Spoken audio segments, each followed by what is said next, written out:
नमस्ते। सपनों और सच्चाई की बातें, जागृति की बातें। आप सबका बहुत बहुत स्वागत है मेरे चैनल में। और आज मैं लेकर आई हूँ एक बिल्कुल नई कहानी, और ये मुझे पूरा विश्वास है कि ये कहानी आपके जीवन में कुछ ना कुछ नया जरूर करेगी। चलिए शुरू करते हैं कहानी को। तो एक समय की बात है, 4 दोस्त हुआ करते थे। दोस्त तो सभी के होते हैं, तो ऐसे ही 4 दोस्त थे। और बड़ी मजेदार बात होती है, दोस्त वही लोग बनते हैं जिनकी सोच भी एक जैसी होती है। तो चारों की जो सोच थी ना, वो बड़ी अलग थी। वो जब भी कोई काम हो, किसी भी तरह का, कॉलेज का काम हो, स्कूल का काम हो, या उनको कोई ऐसा काम जो प्रोजेक्ट मिला हो, वो हमेशा उसको टालते रहते थे। और जब लगता था अब तो समय बिल्कुल कम बचा है, तब वो उस प्रोजेक्ट को या काम को करते थे। मतलब जिसे कहते हैं ना 11th आवर पे काम करना, वो एक उनकी आदत बन चुकी थी और उनको ये अच्छा भी लगता था। और उससे जब आपको बताइए, जब लास्ट में काम किया जाता है, वो काम कभी भी अच्छा नहीं होता है।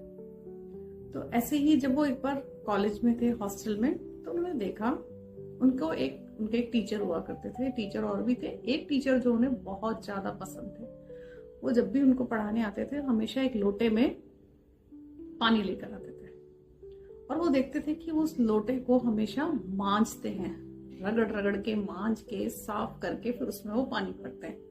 तो एक बार उन चारों ने पूछा, अब मास्टर जी एक चीज बताओ, आप इस लोटे को रोज क्यों मांजते हो? रोज क्यों धोते इतना रगड़ रगड़ के? तो क्यों इसे हफ्ते में, 2 हफ्ते में, 1 महीने में एक बार मांज लो, बाकी दिन पानी से धो लो। तो वो थोड़ा मुस्कुराते हैं मन में और कहते हैं कि चलो ठीक है, ये भी कर लेते हैं। चलो तुम मेरे लिए एक काम करो, तुम चारों इसको अब अगले हफ्ते इसको मांजना। तो कहते ठीक है। वो उनको बड़ा अच्छा लगता है कि मास्टर जी ने तो हमारी बात मान ली, हमने तो इनको बताया और उन्होंने फट से मान ली। जब 1 हफ्ते हो गया तो उन्होंने अपना लोटा उन लोगों को दिया कि चलो इसे मांझ के लेकर आओ। जैसे मैं चमकाता था वैसा ही चमकीला लोटा चाहिए मुझे। जब उन्होंने हाथ में लोटे को लिया, लोटा देखा, तो उन्होंने कहा लोटा तो बड़ा खराब हो गया है। जैसे पहले मास्टर जी का लोटा रोज चमकता था, अब तो नहीं चमक रहा। फिर उन्होंने उसको घिसना शुरू किया। घिस रहे हैं। बहुत मेहनत लग रही है, बहुत टाइम लग रहा है। एक से नहीं हुआ, फिर उसने दूसरे को बोला, दूसरा आया, वो भी घिस रहा है। ऐसे करके चारों ने उस लोटे को बहुत बहुत देर तक बहुत ताकत के साथ उसको मांजा, रगड़ा, और फिर जाके वो पहले जैसा हुआ। और उन्होंने मास्टर जी को दिया। उन्होंने बोला इसमें तो बहुत टाइम लग गया, बहुत मेहनत लग गई।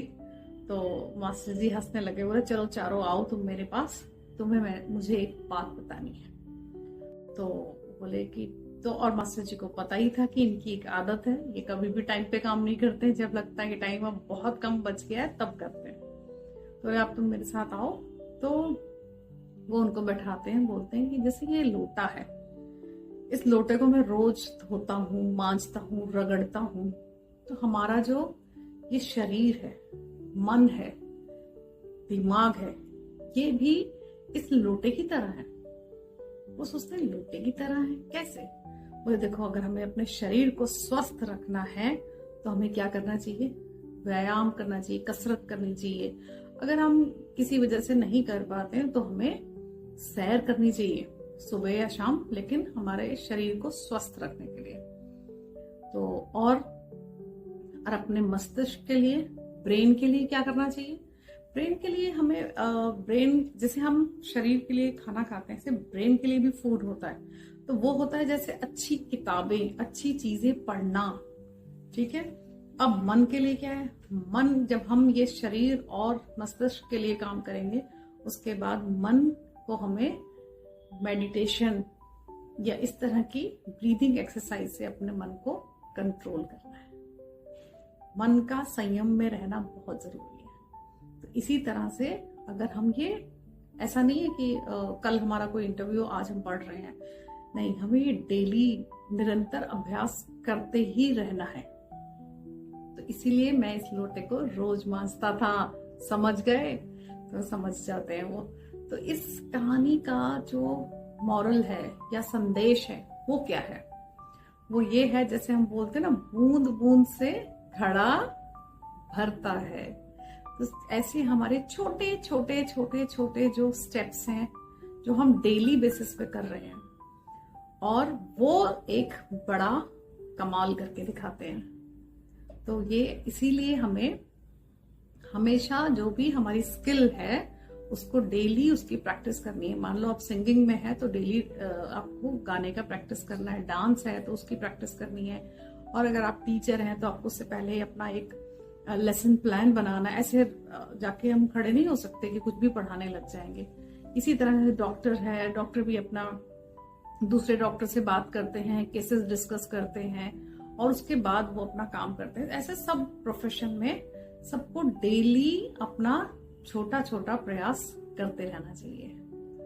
तो आप सबको मेरी कहानी अच्छी लगी होगी, और मेरे भी ये छोटे छोटे प्रयास हैं, मैं और ये जो कहानी बना रही हूँ, तो मेरी भी आपसे सबसे प्रार्थना है कि मेरे छोटे छोटे प्रयास कहानी के द्वारा जो मैं बनाती हूँ, आपको सुनाती हूँ, उसको आप अप्रिशिएट करो। और अप्रिशिएट कैसे करना है, आपने कमेंट बॉक्स में लिखना है कि कहानी हमें अच्छी लगी, ठीक है? और अच्छी लगी तो आपको क्या करना होता है, इसको शेयर भी करना होता है, लाइक भी करना होता है, और जिन्होंने सब्सक्राइब नहीं किया है वो सब्सक्राइब करें।